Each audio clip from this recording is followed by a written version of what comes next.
Hello student, आप सभी का 10th मैथ्स क्लास में स्वागत है। आज पढ़ेंगे अध्याय 9 त्रिकोणमिति समीकरण एवं सर्वसमीकरण। आज हम पढ़ेंगे प्रश्नावली 2 दिए गए त्रिकोणमिति समीकरणों को हल कीजिए। पहले प्रश्नावली 1 में हम पढ़े थे त्रिकोणमिति जो समीकरण था उसको सिद्ध करना था। आज जो प्रश्न दिया है वो हल कीजिए, जहां 0 अंश less than equal theta less than equal 90। Theta का जो मान है जब समीकरण हल करेंगे तो वो उसका थीटा का मान 0 और 90 के बीच आना चाहिए। ये इस बात का हमें ख्याल करना पड़ेगा। चलिए अब हम पहला सवाल बनाते हैं जो बहुत महत्वपूर्ण है। पहला 2 cos square theta 2 cos square theta minus वर्गमूल 3 cos थीटा इक्वल टू 0। हल करेंगे इसको, हल करके हमको थीटा का मान निकालना है। तो एक बार फिर से लिखेंगे इसको सवाल को, 2 cos स्क्वायर थीटा माइनस वर्गमूल 3 cos थीटा बराबर 0। हम यहाँ देखते हैं दो पद है, दोनों पद में cos थीटा कॉमन निकलेगा। इसमें cos थीटा 2 बार है, इसमें cos थीटा 1 बार है। दोनों से हम cos थीटा को उभयनिष्ठ निकाल लेते हैं। चलिए उभयनिष्ठ निकाल लिए cos थीटा दोनों से। यहाँ से बचेगा 2 और 1 बार cos थीटा यहाँ बचा रहेगा माइनस वर्गमूल 3। दूसरे से cos थीटा बाहर निकल गया तो ये दूसरे पद से मात्र वर्गमूल 3 बचेगा बराबर 0। अब देखिए ये दो पदों का गुणनफल 0 है। तो दो पदों का जब गुणनफल 0 होता है तो या तो पहला पद 0 होगा या दूसरा पद। चलिए देखते हैं, यहाँ लिखेंगे या तो cos थीटा बराबर 0 होगा या दूसरा पद 0 होगा। 2 cos थीटा माइनस वर्गमूल 3 बराबर 0। अब ये दोनों को हल करेंगे। cos थीटा का मान 0 कब होता है? cos थीटा का मान 0 होता है cos 90। यदि cos 90 होगा तो cos 90 का मान 0 होता है। इसी प्रकार से हम दूसरे पक्ष को हल करेंगे। 2 cos थीटा बराबर वर्गमूल 3। ये ऋण वर्गमूल 3 इधर दूसरे साइड चले जाएगा। दोनों को हम साथ साथ हल करेंगे। तो ये देखिए cos को हम यहाँ काट देंगे, अगले लाइन में काट देते हैं। cos थीटा बराबर cos 90, तो cos को काट देंगे तो यहाँ थीटा बचेगा, थीटा बराबर 90 बचेगा। अब हम दूसरे साइड को भी हल करते जाएंगे। दूसरे साइड हल करेंगे या लगाएंगे है, या है तो 2 cos थीटा इक्वल टू वर्गमूल 3। तो cos थीटा बराबर हो जाएगा वर्गमूल 3/2। ये 2 दूसरे साइड के नीचे में आ जाएगा। cos थीटा का मान वर्गमूल 3/2 कब होता है? cos थीटा का मान वर्गमूल 3/2 होता है cos 30 में। cos 30 में तो ये cos और काट देंगे तो ये आ जाएगा थीटा बराबर 30 अंश, और इधर आया थीटा बराबर 90 अंश। तो ये समीकरण हल हो गया। यहाँ थीटा के 2 मान मिला हमको, आखिरी में हम लिख देंगे यहाँ जो थीटा के 2 मान मिले, थीटा बराबर 30 अंश और थीटा बराबर 90। इसी प्रकार से हमें समीकरणों को आगे भी हल करना। चलिए अब दूसरा सवाल देखते हैं। चलिए अब हम दूसरा सवाल बनाएंगे जो कि दिया गया है 2 sin square theta minus cos theta equal to 1। हल करेंगे इसको।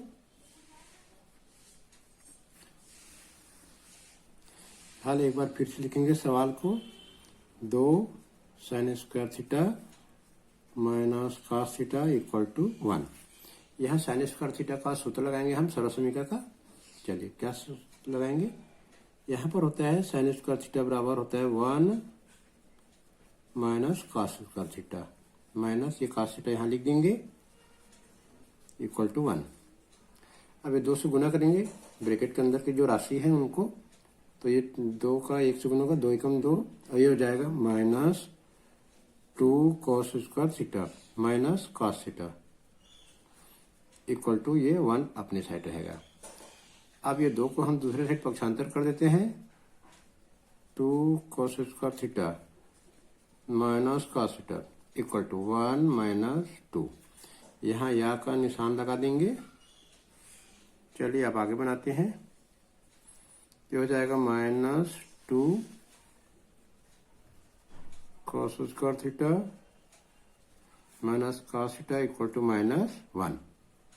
चलिए इसके आगे आप बनाते हैं। और अब देखिए दोनों साइड के जो पद हैं उनमें सब में -1 का माइनस का चिन्ह लगा है, तो लिखेंगे दोनों पक्षों में -1 का गुना करने पर। दोनों पक्षों में -1 का गुना करने पर। जब हम दोनों पक्षों में -1 का गुना करेंगे तो संख्या तो नहीं बदलेगा, -1 से गुना करेंगे या 1 से गुना करेंगे संख्या का मान उतने रहते, माइनस चिन्ह बदलता है। ये माइनस जो है वो प्लस हो जाएगा, 2 कॉस स्क्वायर थीटा प्लस हो जाएगा, ये कॉस थीटा बराबर 1। अभी माइनस +1 को हम लेफ्ट में ले आएंगे, तो ये हो जाएगा 2 cos square theta plus cos theta -1 equal to 0। अब हमें एक इससे समीकरण बनाना है, तो इसे हम थोड़ा दिमाग लगा के लिख देंगे 2 कॉस स्क्वायर थीटा प्लस इसमें लिख देंगे 2 cos theta minus cos theta. 2 cos theta में 1 कॉस थीटा घटाएंगे तो प्लस कॉस थीटा बचेगा, -1 यहाँ बराबर 0। ये जो 1 2 3 पद को 4 पद में तोड़ेंगे, 1 2 3 4, ये बीच के पद को हमने 2 पदों में तोड़ दिया। अब ये दोनों से हम उभयनिष्ठ निकालेंगे, 2 2 दिख रहा है, 2 कॉस थीटा भी दोनों में दिख रहा है, यहाँ से 2 भी निकल गया कॉस थीटा, तो कॉस थीटा बच जाएगा, यहाँ से बचेगा 2 कॉस थीटा निकल गया तो कुछ नहीं बचेगा, तो 1 लिख देंगे। ये दोनों में से माइनस दिख रहा है तो -1 कॉमन निकाल देंगे, यहाँ से बच जाएगा कॉस थीटा, यहाँ से बचेगा +1, क्योंकि 1 जो है दोनों में शामिल रहता है। माइनस भी निकल गया तो यहाँ बचेगा कॉस थीटा, यहाँ बचेगा +1 बराबर 0। अब देखिए ये उभयनिष्ठ निकालने आना चाहिए, माइनस माइनस निकल गया, यहाँ 1 निकल गया, यहाँ से भी 1 निकल गया, संख्या तो वही बचेगा। अब देखिए दोनों ब्रैकेट में cos थीटा +1 cos थीटा +1 है, तो ये cos थीटा, ये पहला पद, ये दूसरा पद, दोनों पद में से cos थीटा +1 को फिर से कॉमन निकालेंगे एक बार पुनः, cos थीटा +1 दोनों से, तो पहले पद से ये बचेगा अंदर 2 cos थीटा, दूसरे पद से बचेगा -1 इक्वल टू 0। थोड़ा सवाल कठिन है लेकिन ये सवाल बन जाएगा। अब देखते हैं ये 2 पदों का गुणनफल 0 है, तो या तो पहला पद 0 हो गया, दूसरा पद यहां लिखेंगे, या cos थीटा +1 इक्वल टू 0, या -2 cos थीटा -1 इक्वल टू 0। अब हम इसी को आगे हल करेंगे, जो भी उत्तर आए तो यहां लिख देंगे cos थीटा +1 इक्वल टू 0। तो आगे बढ़ाएंगे, आगे जब बढ़ाएंगे इसको तो ये हो जाएगा cos थीटा इक्वल टू -1, और ये हो जाएगा 2 cos थीटा इक्वल टू 1। अब यही दोनों को हल करना है। cos थीटा का मान -1 कब होता है? cos थीटा का मान -1 होता है तो थीटा का मान 0 और 90 के बीच में नहीं रहेगा। थीटा का मान जब 0 और 90 रहता है तो cos थीटा का मान ऋण नहीं होता, तो यहाँ लिख देंगे ऋणात्मक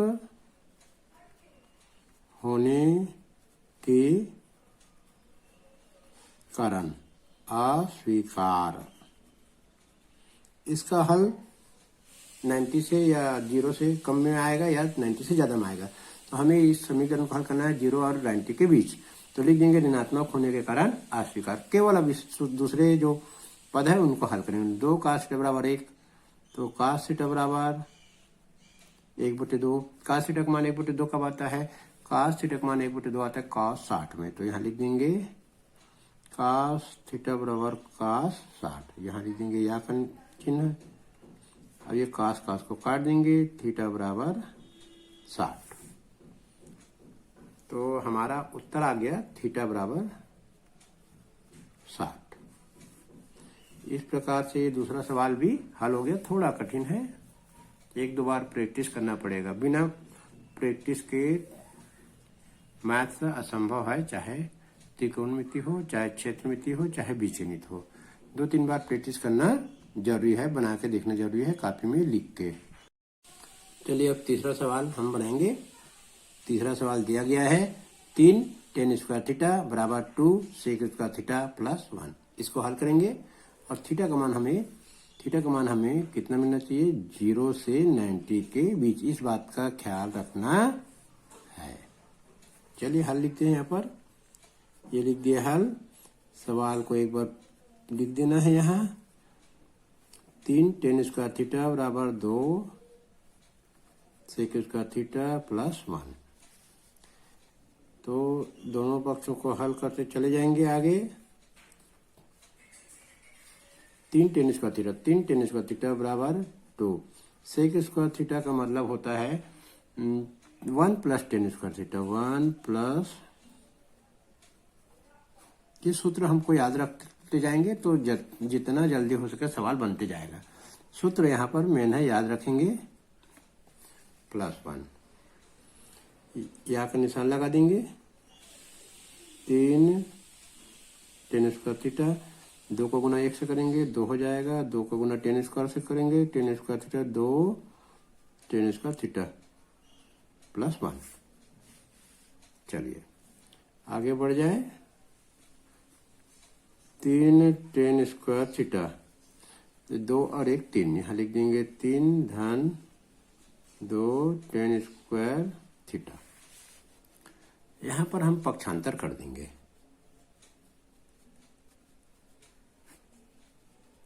पक्षांतर करने पर ये दो tan स्क्वायर थीटा को लेफ्ट हैंड साइड ले आएंगे।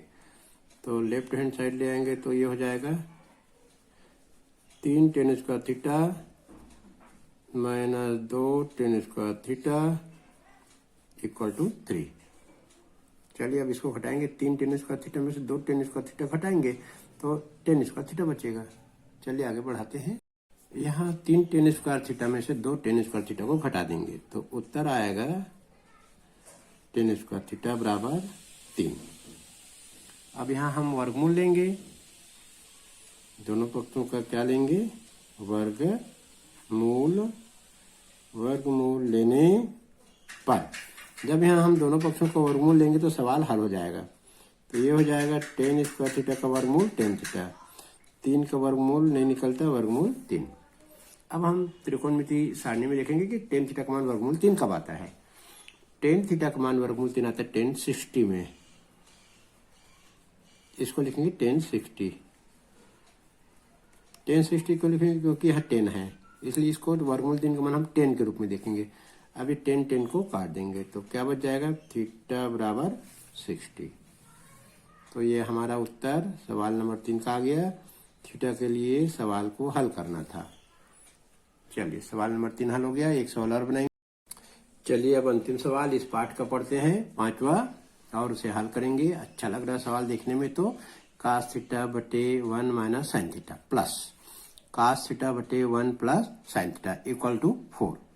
तो जब इसको हल करेंगे तो एक बार पुनः लिखना पड़ता है। लिख दिए cos थीटा बटे 1 ऋण sine theta plus cos theta बटे 1 plus sine theta equal to 4।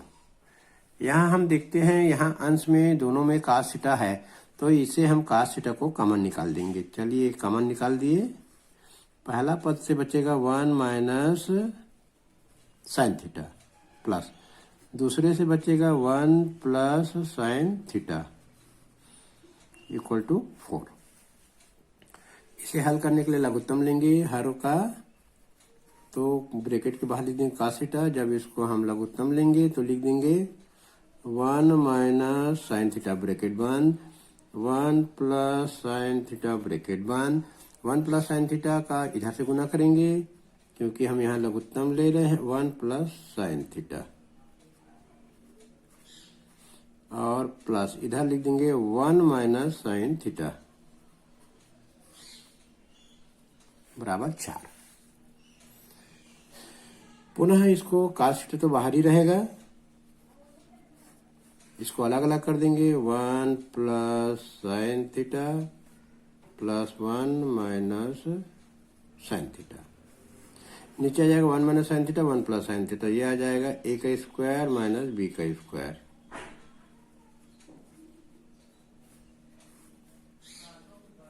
क्योंकि ए माइनस बी ए प्लस बी, तो ए स्क्वायर माइनस बी स्क्वायर का फार्मूला लग जाएगा। अब ऊपर में देखेंगे एक sign theta plus one minus sine theta, bracket खोले तो साइन थीटा यहाँ प्लस है यहाँ माइनस है, इसलिए दोनों कट जाएंगे। कॉस थीटा, ये प्लस वन जुड़ेगा, प्लस वन टू हो जाएगा। वन का square one, sine square sine theta का स्क्वायर साइन स्क्वायर थीटा हो जाएगा बराबर 4।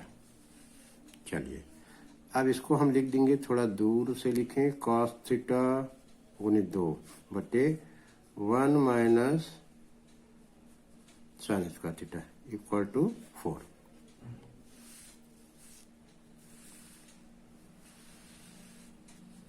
अब ये 2 को हम इधर नीचे लाएंगे। अब 1 माइनस साइन स्क्वायर थीटा का मान रखेंगे कॉस स्क्वायर थीटा, तो लिख देंगे, ये देखिए ये कॉस थीटा लिख दिए। अब 1 माइनस साइन स्क्वायर थीटा का होता है कॉस स्क्वायर थीटा फार्मूला में, ये 2 नीचे ले आएंगे तो 4 बटे 2।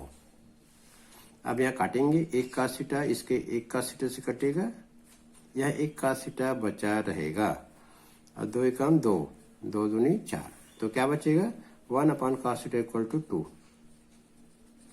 1 upon cos theta equal to 2 बचा रहेगा। चलिए हम दूसरा पेज लेंगे।